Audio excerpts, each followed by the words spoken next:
Is Britney Spears' Fantasy the greatest celebrity fragrance of all time? This is part 2 of my answer.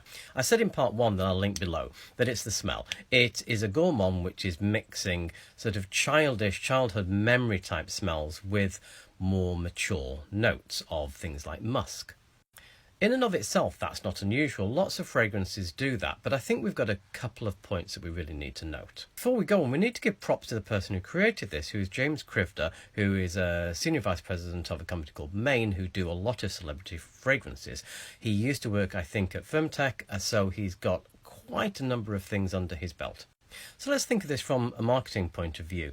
Fragrances aimed at teen females is a massive and difficult market. That's why we get celebrity association with it. A lot of the fragrances in this market basically smell the same. So we've got Britney, which I think is the benchmark for it.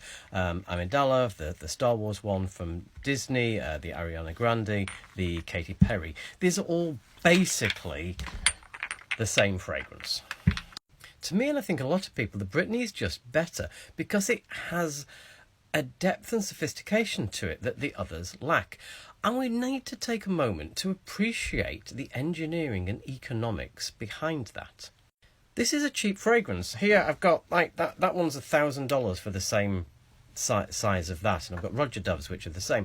So the person creating this was working with very cheap synthetic materials. Making something good from materials like that is incredibly difficult. Now, I'm not saying it's easy if you've got a massive budget to create an amazing perfume, because give me the biggest budget in the world, I'd still create something which is awful. But at this price point and to hit this market, this is a wonderful engineering task. So I appreciate this, actually, even on the sort of the chemistry level. So I think in addition just to the pure smell, that's why a lot of people who are into perfumes really appreciate what's going on here, because there's a little bit of the engineering is something to be admired.